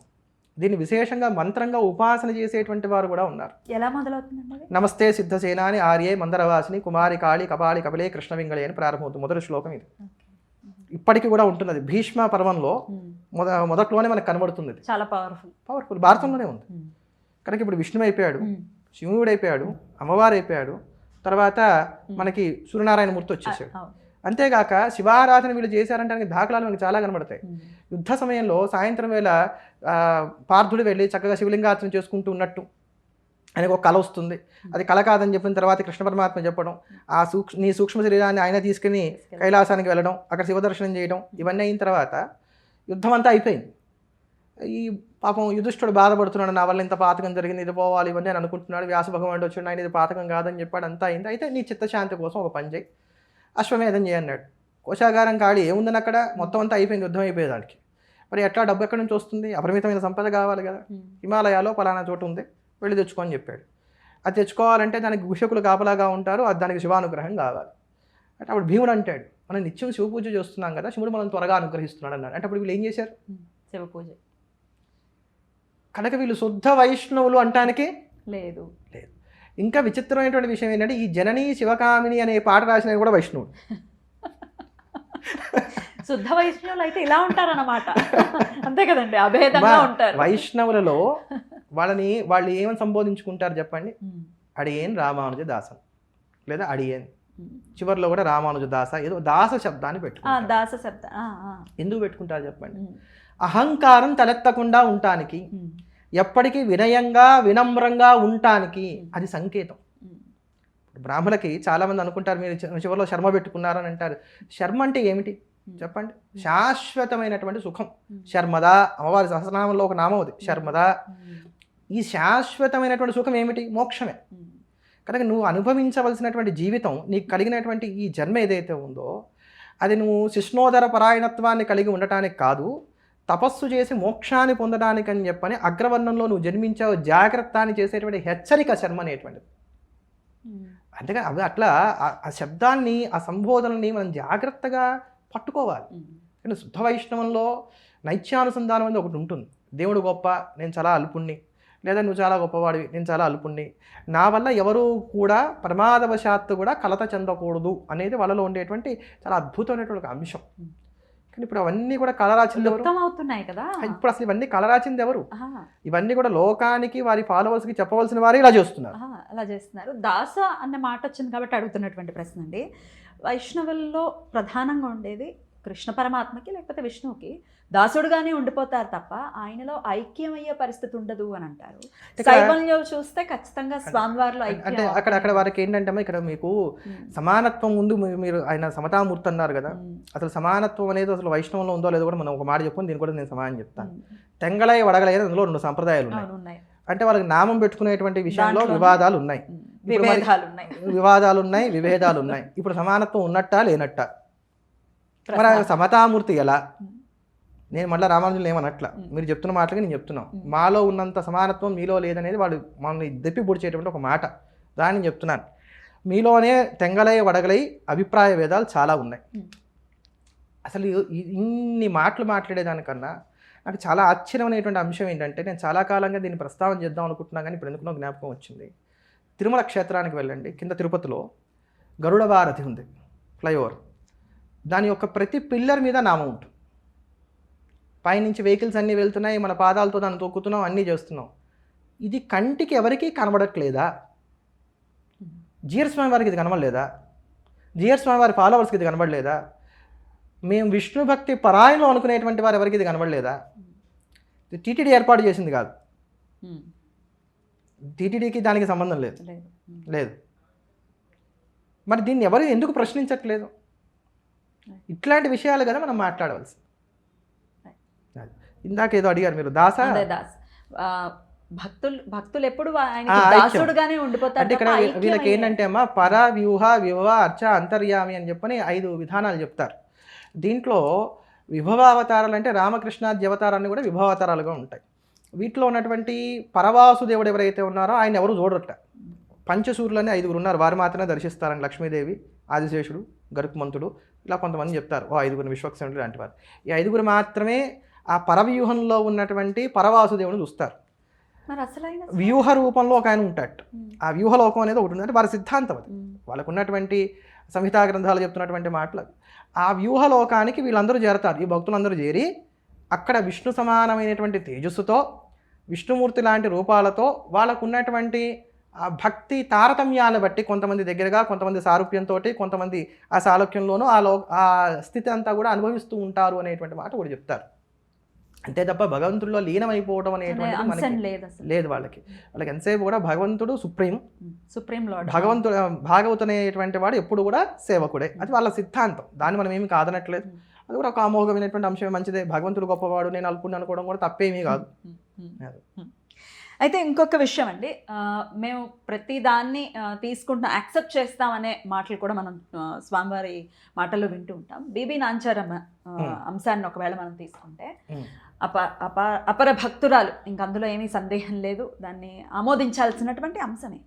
కాకపోతే సమ్మక్క సారలమ్మని మాత్రం మేము యాక్సెప్ట్ చేయము అంటూ కూడా వ్యాఖ్యలు చేయటం ఎంతవరకు సమాజం? అది మీరు చెప్పేశారు, అంటే మీ మాటలని తెలిసిపోతుంది. అసలు బీబీ నాంచార్య కథ ఉందా లేదా అనేటువంటి దాని మీద కూడా చాలా మీమాంసం ఉంది. సరే, అయితే ఉన్నది అని మనం కొంచెంసేపు అనుకుందాం. గుడి ఉండటం అది ఉన్నాయి, అంటే దాని తర్వాత ఏదో ఏర్పాటు చేశారు తురుష్కుల నుంచి ఆలయ రక్షణ కోసం అనేటువంటి ఒక వాదన కూడా ఉంది. వాదాలు రకరకాలు కదమ్మా, ఎందుకంటే చరిత్ర అది ఎప్పటి నుంచో ఉన్నట్టు. శాస్త్రము అనేది కాదు, ఇది చరిత్రకి సంబంధించింది, శాస్త్రానికి సంబంధించింది. కనుక చరిత్రలో ఇది ఎంతవరకు ఉన్నది అనేది చాలా అభిప్రాయ భేదాలు ఉన్నాయి. చరిత్రకారుల్లోనే దీంట్లో చాలా అభిప్రాయ భేదాలు ఉన్నాయి. అయితే సరే, ఆ అభిప్రాయ భేదాల జోలికి నేను పోవట్లేదు, ఉన్నదనే భావన చేద్దాం. తప్పేమి లేదు, ఉన్నది అనుకుంటా తప్పు లేదు. ఎందుకంటే ఇప్పుడు ఒక తురుష్క కులంలో పుట్టి ఆవిడ శ్రీమన్నారాయణుని సేవించి పరమ భక్తురాలుగా ఉండటానికి ఇష్టపడి భక్తురాలుగా మారింది, భగవంతుని చేరుకుంది అని అంటే మనం అందరం కూడా హర్షించదగినటువంటి విషయం కనుక. భార్యగా కూడా మారింది అనే ఆయనలో ఐక్యమైంది అని అందుకని చెప్పని ఆవిడ యొక్క భార్యగా వీళ్ళు భావన చేస్తున్నారు. అందుకని నాచ్యార్ అనేటువంటి పేరు పెట్టి భావన చేస్తున్నారు. ఆవిడకు ఒక సన్నిధిని కూడా ఏర్పాటు చేశారు మేల్కోట్లో. ఆవిడకి ఒక సన్నిధి కూడా ఏర్పాటు చేశారు. అయితే తురుష్కుల్ని మేము కలిపేసుకుంటాం, మా యొక్క సనాతన ధర్మంలోకి వాళ్ళని లాక్కొచ్చేసుకుంటాం, సంతోషమే, ఎవరు వస్తామన్నా మనం కాదనేది లేదు. ఈ సందర్భంలో ఒక మాట చెప్పాలి. సచ్చిదానంద శివాభినవ నృసింహ భారతీ స్వామివారు ఒక మహాత్ములు శృంగేరి పీఠాన్ని ఆరోహణ చేసినటువంటి వారు. ఇప్పుడున్నటువంటి స్వామివారు భారతీర్థ స్వామివారు, వారి గురుగారు విద్యాతీర్థ స్వామివారు, వారి గురుగారు చంద్రశేఖర భారతీ స్వామివారు, వారి గురువారు ఈ సచ్చిదానంద శివాభినవ నృసింహ భారతీ స్వామి వారి వీరే ఇప్పుడు మనం చూస్తున్నటువంటి కాలడీ క్షేత్రాన్ని కనుగొని అక్కడ ఆలయ నిర్మాణం చేసి ఇక్కడే శంకర భగవత్పాదులు ప్రభవించారని మనకు చెప్పినటువంటి మహాత్ములు. వారు ఒక ఇది చెప్తారు ఏంటంటే, వారు దీని గురించి ఒక మాట చెప్తూ ఏమంటారంటే గనక, ఎవరైనా సరే ఇతర మతాల్లోకి వెళ్ళిపోయారు, వాళ్ళు తిరిగి మన మతంలోకి రావాలి అనుకుంటే దానికి ఏంటి విధానం ఒకటి. రెండవది, అసలు జన్మతహానే ఇతర మతాల్లో జన్మించిన వాళ్ళు మన మతంలోకి రావాలనుకుంటున్నారు, దానికి విధానం ఏమిటి అంటే వారు ఒక మాట చెప్పారు. దాంట్లో ఇతర మతాల్లోనే జన్మించి, ఏ మతం అన్నా కావచ్చు, ఇతర మతాల్లో జన్మించి మన మతంలోకి రావాలనుకుంటే దానికి ఏ విధానము అక్కర్లేదు, వచ్చేయడమే. ఎందుకు అనంటే ప్రపంచం అంతా సనాతన ధర్మమే, నేను సనాతన ధర్మానికి చెందని వాడని అనే భావన అతను అనుకుంటున్నాడు, కానీ అందరూ సనాతన ధర్మీయులే. అంటే ఒక క్రైస్తవుడు నేను క్రైస్తవుని అనుకుంటున్నాడు, కానీ వాస్తవానికి అతను సనాతన ధర్మానికి సంబంధించిన వాడే. ఒక తురుష్కుడు పురాతనమైంది, ఎనాటి నుంచో ఉన్నది. క్రీస్తు నుంచి క్రైస్తవం వచ్చిందని వీళ్ళు చెప్తున్నారు, లేదా ఆయన తర్వాత కొంతకాలం నుంచి వచ్చిందని చెప్పుకుంటున్నారు, ఏదో ఇంకో ప్రవక్త నుంచి ఈ మతం వచ్చిందని చెప్పుకుంటున్నారు. కానీ ఈ సనాతన ధర్మం ఎప్పటి నుంచి ఉంది అంటే ఈ ప్రవక్తలు ఎవరు కూడా పుట్టక ముందు నుంచి ఉంది. అందుకని అందరూ సనాతన ధర్మానికి సంబంధించిన వారే నాయన. వారు ఇప్పటికి ఆ సత్యాన్ని గ్రహించినటువంటి వారే, వారు పుణ్యాలు ఇప్పుడు పండి దీంట్లోకి రావాలనుకుంటున్నారు కనుక ఇక దానికి ఏం అక్కరా, వాళ్ళు సనాతన ధర్మానికి సంబంధించిన వారే అని చెప్పారు. కనుక ఎవరన్నా ఈ ధర్మంలోకి వచ్చేయాలనుకుంటే వచ్చేయచ్చు. నదులన్నీ సముద్రంలో కలిసినట్టుగా ఈ ధర్మంలో అందరూ కలిసిపోవచ్చు, ఏం అభ్యంతరం లేదు. కానీ అటువంటి విధర్మీయురాలైనటువంటి బివి నాచ్యార్ని అంగీకరించినటువంటి మీరు సమ్మక్కాసారని మరి ఎందుకు గౌరవించట్లేదు, లేదా వారిని ఎందుకు అంగీకరించలేకపోతున్నారు అనేది నాకు ఆశ్చర్యకరమైనటువంటి అంశం. గౌరవించకపోయినా పర్వాలా, అంగీకరించలేకపోవడం అనేది ఆశ్చర్యకరమైనటువంటి అంశం, శోచనీయం. ఎందుకంటే మన ధర్మానికి సంబంధించినటువంటి వారు రాయిని రప్పని కూడా భగవంతుడిగా భావన చేసేటువంటి మనం ఒక వారిద్దరిలో దేవీ తేజస్సు ఉంది అని చెప్పిన మనం భావన చేసి వారిని వనదేవతలుగా కొలిస్తే నష్టం ఏం లేదు కదా, లేదు కదా. అంతేనండి. నిజంగానే అది కాదు అనుకున్నట్లయితే ఇంతకాలం ఇన్ని పీఠాలు వర్ధిల్లుతున్నటువంటి ఈ దివ్య దేశంలో ఒక్కళ్ళన్నా ఖండన చేయకుండా ఉండేవాళ్ళ అండి.